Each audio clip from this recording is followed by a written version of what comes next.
Before we begin the story, don't forget to like the video and tell us where you watched it in the comments.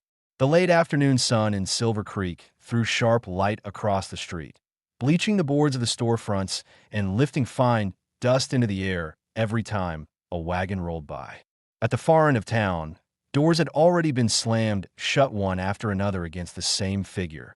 An Apache woman with road dust in her hair, grime on her arms, and eyes that carried both exhaustion and defiance. Her name was Nalin, though no one in town had asked. For 2 days, she had walked with little food and less water, pushing herself forward because turning back meant nothing but emptiness. She carried 3 wrinkled dollar bills in her pocket, the last of what she had managed to keep. All she wanted was to wash, to strip the grit from her skin so she could feel human again. But each knock had been met with either silence or blunt rejection. By the time she reached the last house at the edge of town, the fatigue had soaked into her bones. Her mouth was dry, her hands trembled slightly, but her back stayed straight.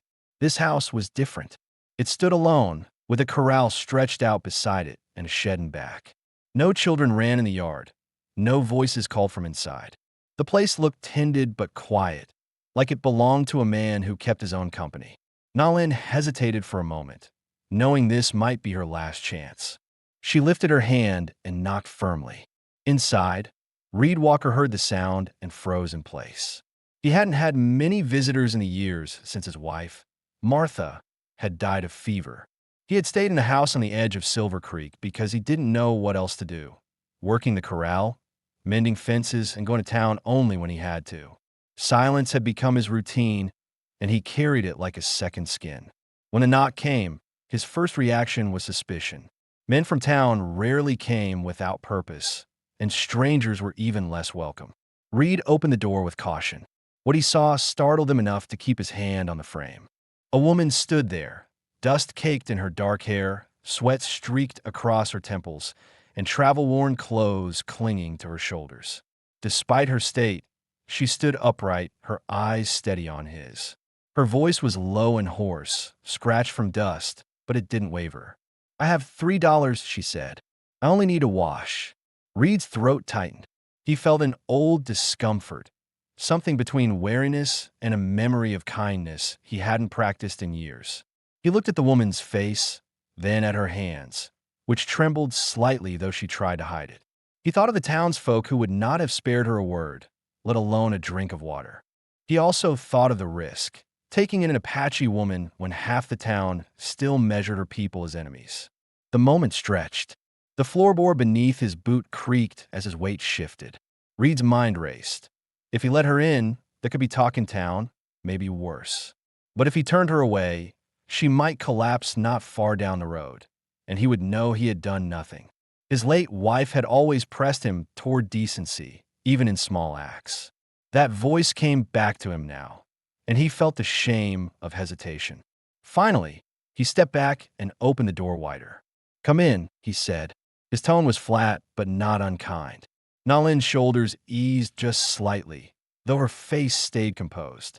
She stepped inside, scanning the room quickly, taking in the iron bed with its neatly folded blanket, the table cleared but worn, the shelf where a woman's apron still lay folded.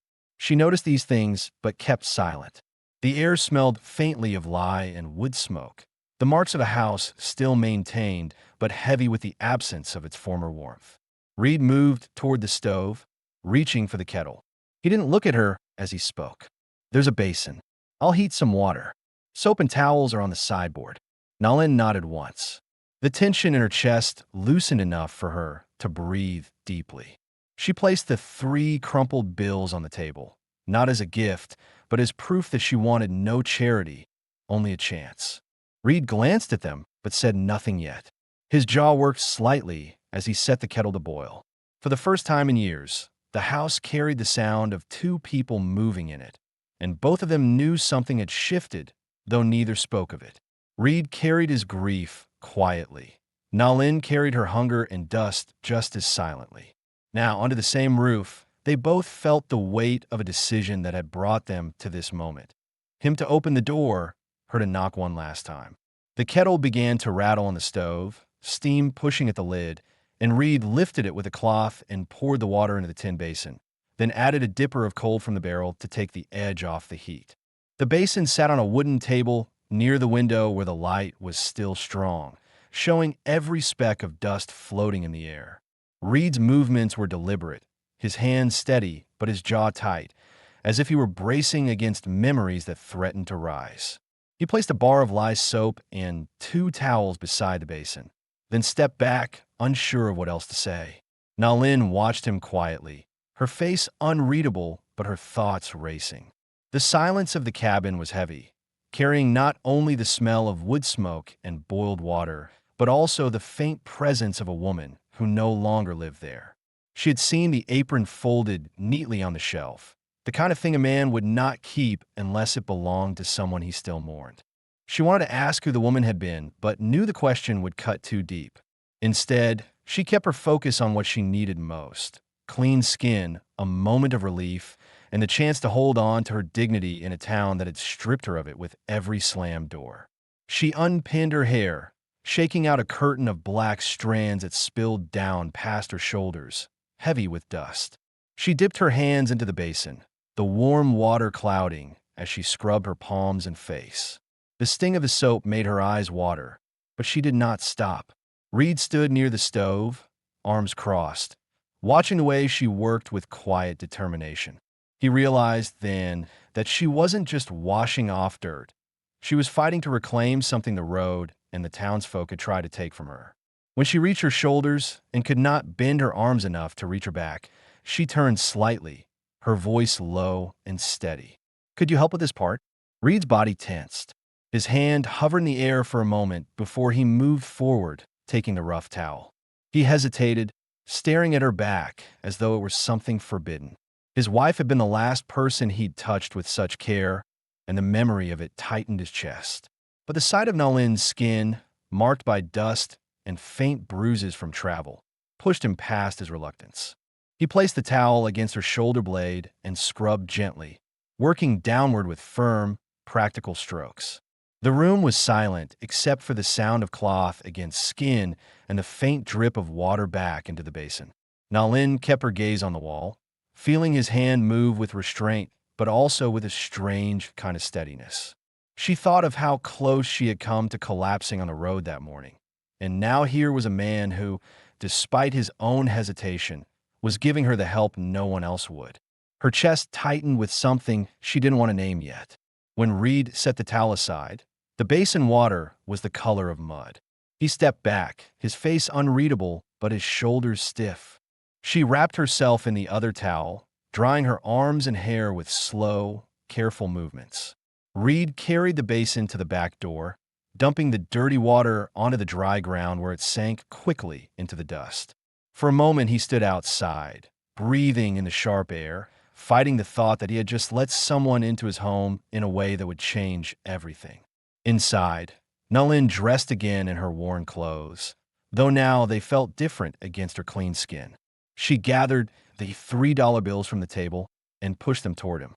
"I keep my word," she said. Reed stared at the money, then at her.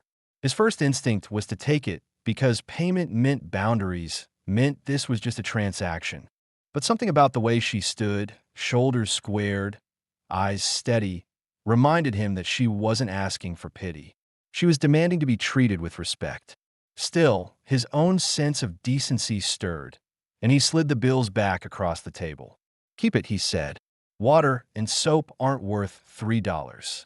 She studied him for a long moment, then nodded once. Pride kept her from thanking him. Instead, she said, "Then I'll work for it. I can sweep, scrub the basin, hang the towels." Reed gave a slow nod, surprised by how easily he agreed. For years he had done everything alone, yet the sight of someone else moving through the cabin didn't feel as wrong as he thought it would. He pulled the broom from the corner, set it against the wall, and left her to the task. As she worked, bristles scraping the floorboards, tin basin clattering under her hands. Reed sat at the table, silent, his mind turning over the same question. Why had he opened the door? Fear had been his first response, followed by doubt. But when she stood there, tired and proud, he had felt something stronger than caution. He had felt the weight of what would happen if he chose not to act, and the thought had been heavier than any risk. By the time the towels were pinned outside and the basin shone dull in the light, Reed realized the house didn't feel as empty as it had the day before. The silence remained, but it no longer pressed down on him. It carried a different weight, one that belonged to two people instead of one. The air outside carried the smell of dry sage and dust, the kind that never left Silver Creek no matter the season. Nalin stepped back into the cabin after hanging the towels, her hands rough from work but her face calmer. Reed sat at the table, shoulders hunched, as though still weighing whether he had made a mistake in opening his door. The silence between them was not hostile, but it was thick, the kind that made each sound stand out. The scrape of a chair, the soft crack of the firewood shifting in the stove. Nalin finally broke it. "You didn't ask why I was knocking on doors." Reed lifted his eyes, slow and cautious. "Didn't figure it was my place." She studied him a moment. "People usually ask. They ask before they shut the door." Reed said nothing, but the tightness in his jaw gave her the answer. He already knew the town. He knew how they looked at her and why she hadn't found a welcome anywhere else. "I came from the river post," she continued, her voice level but tired. "There was a fire, too many men drinking, too many guns. The post burned in a night. Family scattered. I had a cousin nearby, but I lost the trail in the storm 3 days back. I walked here because I thought a town meant water and work." She let out a dry laugh that held no humor. "Turns out it only meant locked doors." Reed absorbed her words in silence, his hands resting flat on the table. Part of him wanted to ask why she hadn't kept walking, why she risked coming to a town that would never forgive her people for the wars of the past decade. But the other part of him, the heavier part, already knew the answer. When you had nowhere left to go, you stopped at the first door that opened. "You been alone on the road?" he asked. 3 weeks, she said. "Before that I worked near the post, cooking, cleaning. It wasn't much, but I could trade for what I needed. Since the fire, I've had nothing but what I carry. And $3. Her tone sharpened slightly, as if reminding him she had tried to pay her way from start. Reed nodded slowly. He looked down at the table where the bills still lay, edges curled from wear. He thought about how many hands had likely passed them along, and how it had taken her walking through half the desert just to find someone who wouldn't take them. For the first time, he let out a breath heavy with more than words. "Silver Creek's not kind to strangers, and less kind to your people. You know that." "I know," she answered without hesitation. Her gaze stayed on him, steady. "But you opened the door." That truth sat between them, undeniable. Reed felt the old pressure in his chest again, the mix of guilt, grief, and something like obligation. He hadn't meant to carry anyone else's burden after Martha died. For 3 years, he'd lived with his routines: mend the fence, tend the mare, patch the roof, eat plain meals at the table. He never thought to change any of it. But now, in less than an hour, this woman had unsettled that silence. To break the weight of it, Reed stood and walked to the stove. He pulled out a loaf of bread wrapped in cloth and a jar of dry beans. "You hungry?" he asked, his voice flat but carrying more concern than he meant to show. Nalin's eyes flickered with relief, though her posture stayed composed. "I can eat, but let me earn it. I'll work for food." "You already worked," he said, nodding toward the swept floor and the basin gleaming in the corner. She shook her head. "That was for the water. A meal deserves more." Reed almost argued, but the stubbornness in her tone stopped him. He set the bread and beans on the table anyway, motioning for her to sit.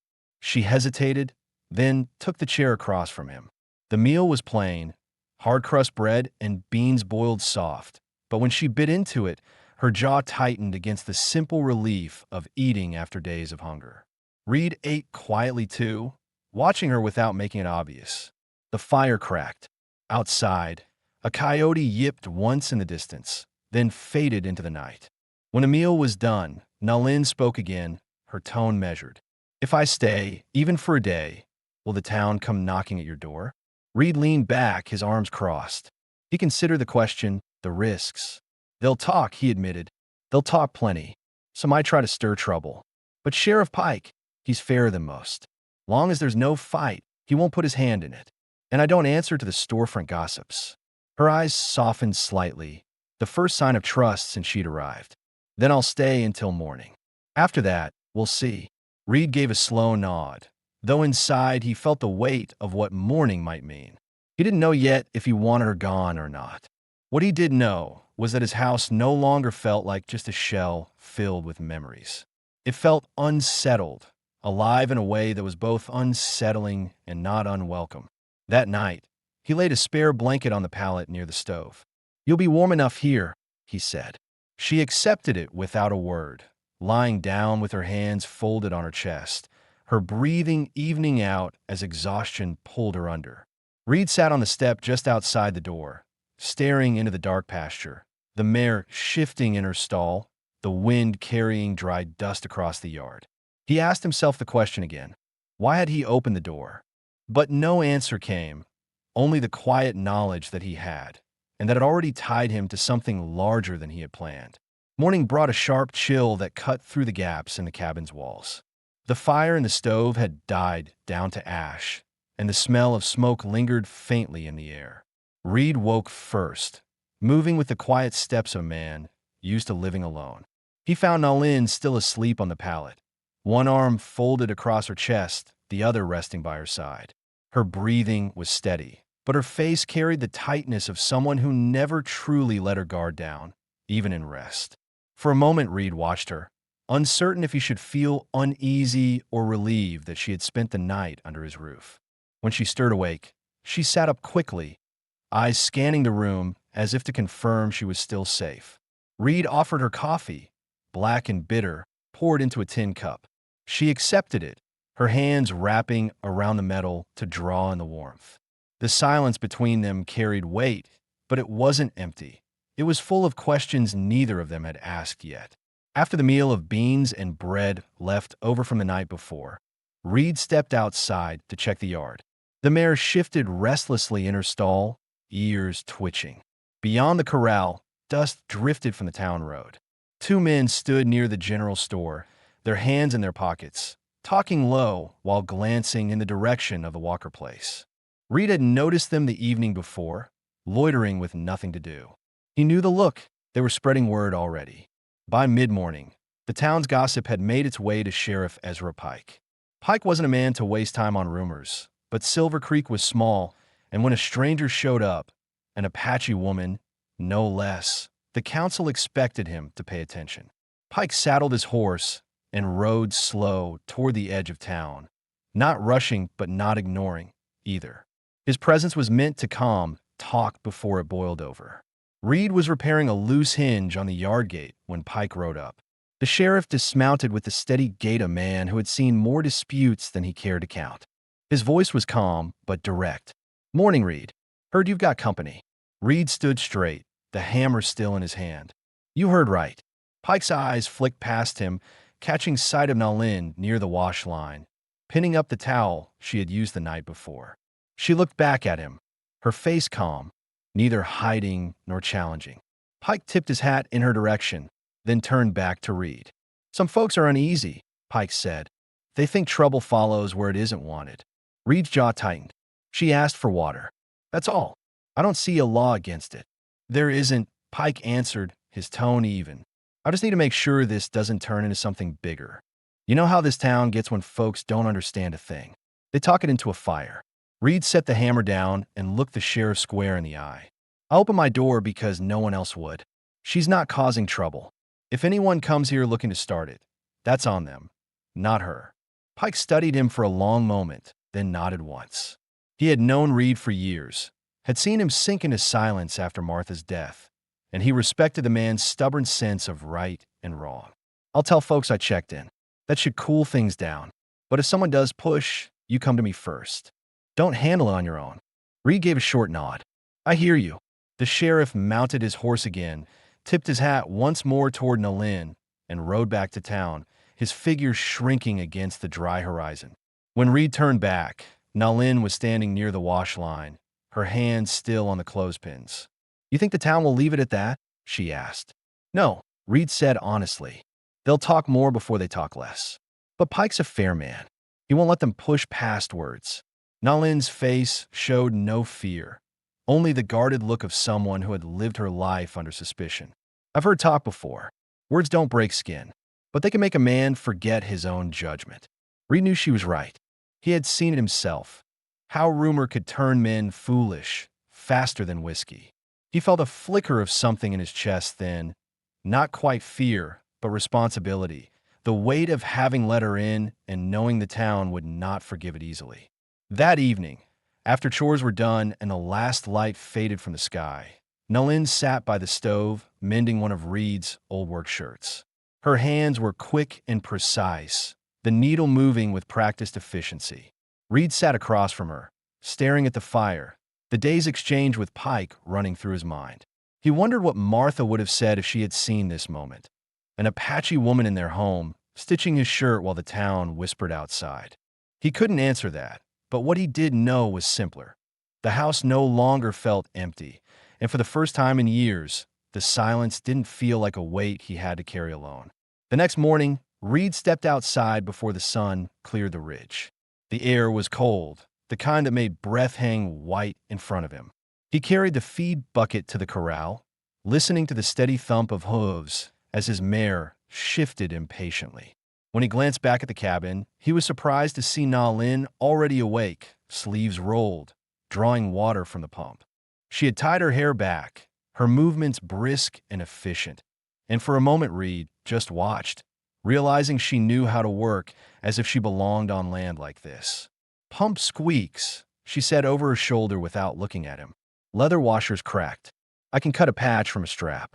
Reed raised an eyebrow. "You've done that before?" "Plenty," she answered simply.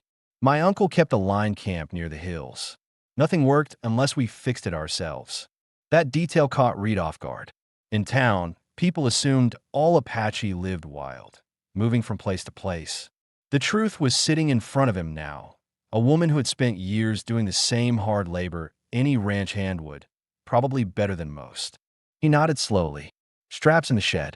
We'll patch it after chores." The morning passed with quiet labor. Reed repaired a sagging fence rail while Nalin hauled buckets, her arms steady, her back straight. When he looked over, she was checking the mare's hoof, running her fingers along the frog and heel with the calm skill of someone who knew animals. The mare, usually restless with strangers, stood still under her touch. Reed felt a twinge in his chest, part surprise, part respect. Inside, the house had changed too. Nalin had swept again, stacked kindling by the stove, even washed Reed's tin cups without being asked. He hadn't realized how much of the place had grown into quiet neglect until she moved through it with steady purpose. For years, he had lived with dust that never got cleared, hinges that squeaked, things left undone because it was easier to leave them that way. Now each task she touched made the house feel less like a grave and more like a home. Later, over a simple meal of bread and coffee, Nalin finally asked what had lingered between them since she'd arrived. "Why do they watch you different in town? You don't carry yourself like a man they'd ignore." Reed looked up from his cup, caught off guard. "You've been here 2 days, and you already noticed that." "I noticed things," she said flatly. He took a long breath before answering. "I was the one they used to lean on. Before Martha died, folks came here for help with stock, with water, with whatever needed steady hands. After she passed, I stopped going into town except when I had to. People don't like when a man pulls back. They take it personal, like you turned your back on them." He set the cup down, his eyes fixed on the table. "Truth is, I didn't have anything left to give." Nalin studied him, her face softer now. She didn't say she understood, but the silence that followed carried agreement. She too had lived with the pull of loss, her people scattered, family lines broken. She knew what it meant to be measured by what you had already lost instead of what you still carried. By afternoon, word of her presence spread further. A wagon driver stopped on the road by Reed's fence, squinting at the yard before moving on without a word. Later, the storekeeper brought out the sack of oats Reed had ordered weeks earlier. His eyes lingered on Nalin as she stacked firewood, but he kept his mouth shut, only muttering about prices going up. Reed noticed, though, and so did Nalin. When the man left, she asked plainly, "Will they make trouble for you because of me?" Reed shook his head, though his voice was firm. "I don't live by their comfort. Let them talk." That night, After the chores were finished and the fire warmed the cabin, Nalin sat at the table, mending one of Reed's torn work shirts. Her fingers moved quickly, her eyes narrowed in concentration. Reed watched from the other side, not sure if he should speak. The questions pressed at him. Where was her cousin now? What had she really left behind when she came north? But he kept them to himself, sensing that she would answer in her own time, not when pressed. Instead, he asked something simpler. You planning to move on once you're rested? She didn't look up from the needle. I plan to, but plans don't always hold. I'll stay until your fence and pump are right. After that, I'll decide. Reed leaned back in his chair, studying her. He felt the weight of that answer. It wasn't a promise, but it wasn't an ending either. The thought that she might leave brought a dull ache he didn't expect. He realized, for the first time since Martha's death, that the idea of being alone again carried more fear than comfort. As the fire burned lower, the cabin settled into quiet. For Reed, it was a silence that felt different now. Not the heavy emptiness he had lived with for years, but a silence shared, alive with the presence of someone who had earned her place not by asking, but by working alongside him. And though he wouldn't admit out loud, he hoped the morning would not be the last time he heard her moving around his yard, mending what he had left broken. The sun was already high when Reed and Nalin set to work on the pump. The squeak from the handle was louder than ever, grinding with each pull, and Reed had left it too long out of habit. Now Nalin crouched beside the iron shaft, prying loose the worn leather washer with a steady hand. She cut a strip from an old harness strap, her knife strokes quick and clean, and fitted it in place before Reed even fetched the nails he thought they'd need. When she tested the handle again, the pump drew water smooth and quiet, the bucket filling clear. Reed stood with his hands on his hips, shaking his head. You just fixed something I'd been living with for months. You didn't fix it because you lived alone, she answered simply. When you're alone, you put up with things. When you're not, you mend them. Her words hit him harder than he wanted to admit. He turned away, carrying the full bucket to the trough, but the truth of it followed him. By midday, they had moved on to the corral. Reed showed her the fence line where rails had sagged and posts leaned from years of wind. Together, they lifted the rails back into place, hammered pegs until the wood held firm, and patched gaps with split boards. Nalin worked without complaint, sweat streaking her temples, her hands blistering against the hammer handle. Yet she never slowed. Reed noticed the difference. Most ranch hands would grumble or demand more pay, but she worked with the focus of someone proving she belonged.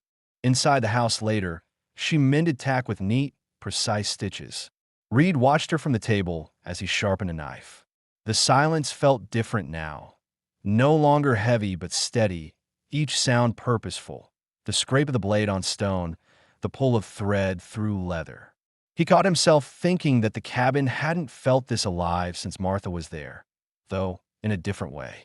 That evening, Reed saddled his horse for a trip into town. Nalin stood near the door, arms crossed, watching. You're going for supplies? Flour, tobacco, and nails, he said. People will see me if I go with you. They've already seen you, Reed replied. His tone was flat, but his jaw was set. Might as well let them get used to it. In town, the reaction was immediate. As they walked down the boardwalk toward the general store, a woman pulled her child close, whispering sharp words under her breath. A ranch hand leaning against the livery muttered something Reed didn't catch, but the tone carried. Reed ignored it, his eyes forward, but he felt the weight of each stare. Nalin walked beside him, her shoulders squared, refusing to look away. Inside the store, the keeper weighed out the flour without comment, though his hands moved stiffly. He slid the sack across the counter and glanced at Nalin, but said nothing. Reed placed the money down hard enough to end the moment. On their way out, Sheriff Pike stepped off the boardwalk, arms crossed. He looked from Reed to Nalin, his expression unreadable. Counsel's been on me, he said. They wanted to ask if she's staying. Reed straightened. She's working at my place. That's all they need to know. Pike's eyes shifted to Nalin, who met his stare calmly. If you're going to stay, better to have it on paper. A name, a role. Otherwise, they'll talk themselves into trouble. Reed clenched his jaw. You mean a record? Call it what you want, Pike replied. It's not the law, but it settles nerves. A paper in my office says you're a worker at the Walker Ranch. Then if anyone stirs trouble, I can shut it down. Nalin looked at Reed, then back to the sheriff. Her voice was firm. Write it. I'm not afraid of being named. They signed a statement at Pike's desk, plain words on a single page. Nalin Walker, listed as stable hand and laborer. It wasn't much, but it made her more than a shadow. When they left the office, the stairs on the boardwalk had shifted, not gone but quieter, as if paper had turned whispers into something less dangerous.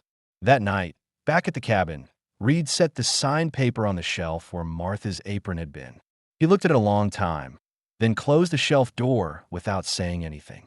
Nalin, sitting by the stove, pretended not to notice, but inside she felt the shift. The house was no longer just his. She had put her name in it, and neither of them could deny what that meant. The next day began like any other, with the two of them working side by side in the yard. Reed was checking the corral rails when the wind picked up suddenly, tearing a loose sheet of tin from the shed roof. It clattered across the yard with a sharp, metallic scream, spooking the mare in her stall. The animal bolted through the open gate before Reed could grab the latch. Her hooves pounded hard against the packed earth until her front leg struck a buried rock. She stumbled, let out a strained cry, and limped badly before Reed managed to get a rope around her neck and slow her down. Nalin was already running, her braids swinging against her back.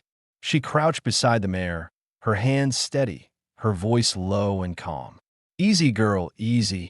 Her palms moved along the trembling leg, fingers pressing into the tendon, sliding down toward the hoof. Reed knelt opposite her, watching closely. The mare's breath came in fast, panic bursts, ears flicking back. She hit the fetlock hard. Nalin said, her tone clipped but calm. "Might be sprained. No break. She'd be down if it was." Reed nodded, though his chest tightened. That mare was more than stock to him. She was the last piece of the life he had built with Martha. Losing her would feel like losing what little he still had left.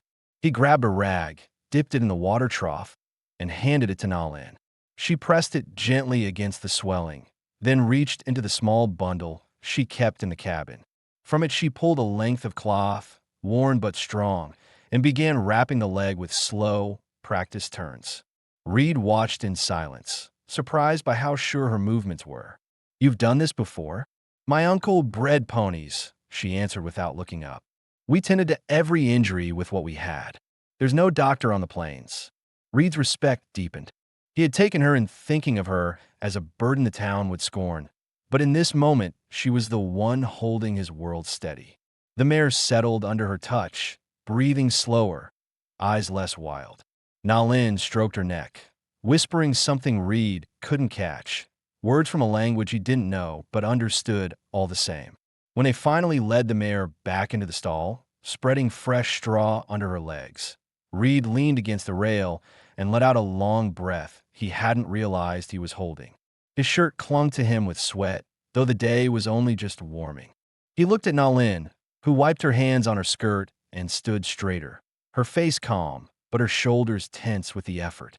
"You saved her," he said, the words heavier than he intended. Nalin shook her head. "I just gave her a chance to heal. The rest is up to time." Reed nodded slowly, still watching her. He felt something shifting inside him, not just gratitude, but the realization that her presence had already become part of the rhythm of his days. The house, the yard, even the animals seemed different with her there, less fragile, less weighed down by silence. That evening, after chores were finished, Reed sat on the porch while Nalin prepared a small meal inside. The mare shifted softly in the stall, the sound steady and alive. Reed thought of the sheriff's warning, of the whispers in town, and of what it would mean if Nalin stayed. He knew the talk would not fade quickly, but when she stepped out with 2 plates, setting one in front of him without a word, he realized the choice was no longer about the town. It was about what he wanted his life to be, empty and quiet, or shared, even if it brought trouble. Over the meal, Nalin spoke in her calm, deliberate way. "You asked yourself if it was a mistake letting me stay." Reed met her eyes. "I did. And now?" He hesitated, then spoke plainly. Now I call it the first good decision I've made in years." Her gaze softened, though she didn't smile. Instead, she nodded once, as if acknowledging a truth she had already sensed. The fire inside the cabin flickered against the window behind them, and the sound of the mare shifting in the stall carried through the night. For the first time since Martha's death, Reed felt that tomorrow might not come as a burden, but as something worth meeting. 2 days after the mare's accident, Reed hitched his wagon for a supply run. Flour was running low, and the fence still needed nails to finish the last stretch. When he came outside, he found Nalin already lifting the empty sack into the bed of the wagon. She didn't ask if she could go. She simply moved with the certainty of someone who intended to stand beside him, whether the town liked it or not. "You don't have to," Reed said, adjusting the harness. Nalin met his eyes. "I won't hide in your house while they stare from the street. Better they see me now than imagine worse." Reed didn't argue, though a part of him wanted to. He knew she was right. The whispers would only grow louder if she remained unseen. Still, as they rode the 2 miles into Silver Creek, he felt the knot in his chest tighten with each turn of the wheels. The town was busy when they arrived. Wagons lined the street, children darted between boardwalks, and the clang of the blacksmith's hammer echoed across the yard. But the noise dulled when Reed's wagon rolled in. Heads turned. A woman in a dark dress pulled her daughter close. A man on the livery porch leaned forward, muttering something Reed couldn't hear but understood all the same. Nalin sat straight, her face calm, her eyes forward. She carried herself not with defiance, but with quiet endurance. Reed guided the wagon toward the general store, ignoring the stares. Inside, the storekeeper measured out flour and coffee. His hands moved stiffly, his eyes flicking to Nalin as if her presence disturbed the air itself. Reed set the money down hard enough to stop questions. 2 sacks, he said flatly. The man hesitated, then slid the goods across the counter. He didn't speak, but the silence was heavier than any insult. Reed carried the sacks out himself. Nalin followed, holding one under her arm with ease. On the boardwalk, Sheriff Pike stepped into their path. He had been waiting. His face was steady, though his eyes carried the weight of the council's words. "Morning, Reed." "Nalin." He spoke her name carefully, as if using it was part of his duty. "Morning," Reed answered, his tone even. Pike glanced at the townsfolk who had stopped to watch. He lowered his voice slightly. "Council wants me to remind you both. People are unsettled. They'd like to know how long this arrangement is lasting." Reed crossed his arms. "She's working for me. That's the length of it. They want it clear," Pike said. "Paper keeps order. It did before. It will again." Nalin shifted the sack against her hip. "I signed once already," she said. "How many times do they need to see my name before they stop pretending I'm a ghost?" Pike met her eyes, and for a brief second, Reed thought he saw respect there. "I'll hold them steady as long as I can," the sheriff said. "But you both need to understand, order in this town depends on perception as much as law, and perception turns faster than reason." Reed's jaw clenched, but he gave a sharp nod. Pike stepped aside, letting them pass. As they climbed back into the wagon, Nalin spoke quietly. "You're worried I'll bring more trouble than you can carry." Reed shook his head. "No, I'm worried this town will test us until we prove we're not leaving." They rode home in silence, the wagon creaking under the weight of supplies and unspoken thoughts. When they returned, Reed carried the sacks into the cabin. Nalin lingered by the corral, her hand resting lightly on the mare's neck. The horse shifted but did not pull away, the same trust she had shown days earlier. That evening, as they ate in the dim light of the stove, Reed finally asked the question that had lingered since she'd first mentioned her cousin. "If you find your kin, do you plan to leave?" Nalin looked across the table, her face calm but her voice steady. "I thought I would, but I've walked too many miles to believe in certainty. If I find a place where I can work and not be turned away, that's worth more than chasing what might already be gone." Reed absorbed her words. For years, he had lived with no intention of changing a single piece of his life. Now, here was someone who had no reason to stay, but was willing to. The weight of that choice settled heavy on him, but not in a way that felt unbearable. Outside, the wind pushed against the cabin walls. The town might keep talking, but in the quiet of that small room, Reed realized the question was no longer whether Nalin would stay. It was whether he was ready to admit he wanted her to. The days after their trip to town carried a different weight. Reed noticed it in the way neighbors lingered longer on the road past his property, in the silence that fell when he entered the store, and in the subtle shift of the blacksmith's tone when they spoke. No one had confronted him outright, but the air carried expectation. Silver Creek was waiting for him to choose whether Nalin's presence was temporary or permanent. Inside the cabin, the work continued without pause. Nalin rose early each morning, tending the mare's leg, sweeping the floor, cooking simple meals, and then moving out into the yard beside Reed. She hauled rails with him, set stones along the pasture line, and patched tack with neat stitches in the evenings. Reed found himself relying on her presence before he admitted it even to himself. A day without her hands moving across some piece of work now seemed incomplete. One evening as they ate, Reed finally broke the silence that had been building between them. "You've been here long enough to see how things stand. They'll keep watching you, waiting to see if you leave." Nalin looked at him steadily. "And you? Are you waiting for me to leave?" The question hit him squarely. For months, he had lived with the certainty of being alone. Even when she first arrived, he thought of her stay as a passing thing, a moment of decency that would end once she moved on. But now, staring at her across the table with the firelight catching her features, he realized the thought of her leaving sat in his chest like a stone. "I was," he admitted, "at first, but not anymore." Her expression did not change much, but her eyes softened. She set her fork down and folded her hands. "You lost someone, and the town has been keeping you in that grief. They see you as a man who stopped living. And me," she paused, choosing her words carefully, "they see me as a reminder of every fight they never got over. If I stay here, it won't just be work we're choosing. It will be standing against all of that together." Reed leaned back, the truth of her words heavy but undeniable. "I know." He rubbed a hand over his jaw. "I don't care what they say. I care if you want this place to be yours too." Nalin studied him in the silence that followed. Her life had been nothing but moving from place to place, never settling, never being welcomed. The fire crackled behind them as she considered his words.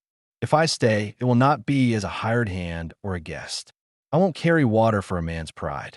If I stay, it will be as a partner." Reed's chest tightened at the clarity of her voice. He thought of Martha then, of the years they had built together, and for the first time he felt no guilt at imagining a future beyond that loss. He nodded slowly.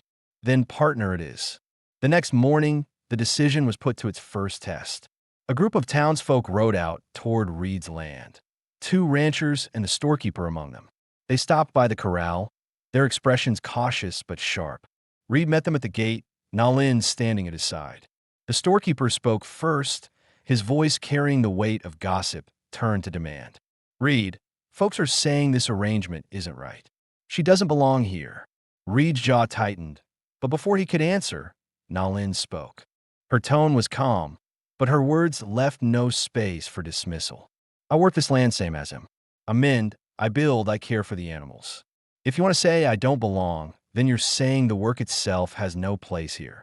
The ranchers shifted uneasily. They weren't prepared for her to answer directly. Reed stepped forward, his voice low but firm. "This is my land, my house, and my choice. If anyone here has a problem, they could take it up with me, not her." For a long moment, no one spoke. The men looked at each other, weighing the risk of pressing further. Finally, the storekeeper muttered something under his breath and turned his horse back toward town. The others followed, leaving fresh tracks in the dirt road.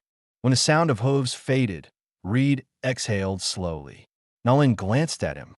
"You've tied yourself to me now, whether you meant to or not." Reed shook his head. "No, I meant to." That night, the cabin felt different. Not only because of what had been said and done, but because the choice had been made aloud. Whatever came from the town, they had declared themselves, not as strangers sharing a roof, but as 2 people who had claimed the same piece of ground. The silence that followed carried no fear. It carried the weight of commitment, steady and final. The confrontation at the corral left its mark, But instead of dividing them, it set the course of what came next. The townsfolk had made their doubts plain, and Reed had answered them with his choice. There was no turning back from that. Nalin remained in the cabin, not as a guest, not as a temporary hand, but as someone who had claimed her place by word and by work. In the days that followed, life took on a steady rhythm. The mare's leg healed under Nalin's careful tending, the swelling receding until she could walk evenly again. Reed saw how the animal trusted her touch more than his own, and though it stung at first, it also brought him relief. He had always feared losing that mare. Now he knew she was safe. Together, they finished mending the corral, patched the shed roof, and planted a row of seed in the small garden plot near the side of the house. Nalin suggested changes Reed had never considered. Where to place stones so rain would flow toward the soil, how to braid strips of cloth to keep birds away. She wasn't only helping him keep the ranch alive, she was shaping it for the future. Reed noticed other changes as well.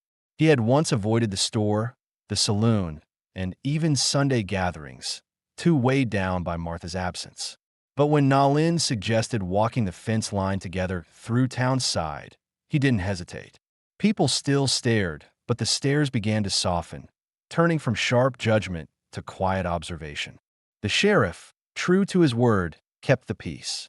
When talk grew heated in the saloon one evening, Pike stepped in before it could travel further, reminding folks that what a man did on his land was his business. That settled more than one argument. One crisp morning, Reed took out the paper Sheriff Pike had written weeks before, the one naming Nalin as a worker of the Walker place. He laid it on the table, staring at her name written in the sheriff's hand. Then he looked across at Nalin, who was braiding rope with quick, practiced motions. "This says worker," he said quietly. "But that's not what you are. Not anymore." Nalin set the rope aside. She watched him carefully, sensing the weight of his words. "Then what am I?" Reed took a long breath, his hand resting on the paper. "You're the one who kept this place standing when I couldn't. The one who walked through a town that shut every door and still held your head high. I don't want you listed here as someone passing through. I want you listed here as family." The silence stretched between them, steady and heavy. Then Nalin rose, crossed the room, and stood in front of him. "If I choose to stay," she said, "I choose all of it. The work, the stairs, the wait. Not as a shadow, not as someone half accepted. If we do this, we do it fully." Reed nodded, his jaw set, but his eyes softer than they had been in years. "Then we'll do it fully." The following week, they went to the sheriff's office together. Papers were signed again, this time different. Their names recorded not as employer and worker, but as husband and wife. Pike witnessed it himself, and the storekeeper, pulled in from the boardwalk, stood as second. The act was simple, but binding, and when they left, the weight of doubt no longer hung over them. On the ride back to the ranch, Reed noticed the change. People still looked, but fewer turned away. A child waved from the boardwalk, and Nalin lifted her hand in return. The town had not forgotten its prejudice, but the sharpness of it had dulled. Paper had turned whispers into something more settled, something people would now learn to live with. At the ranch, they set about their days with a new steadiness. The mare grazed calmly in the corral, the pump ran smooth, and the shed roof held against the next gust of wind. In the evenings, they sat together on the porch, the fields stretching before them, the sky wide and clear. Reed no longer carried the silence like a burden. It had become something shared, something that no longer reminded him of loss, but instead reminded him of presence.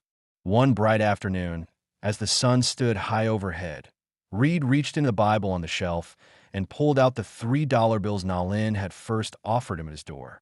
The edges were still wrinkled, the paper worn. He held them out to her. "These started it," he said. Nalin took them, looked at them for a moment, and shook her head. "No," she said quietly. "You started it."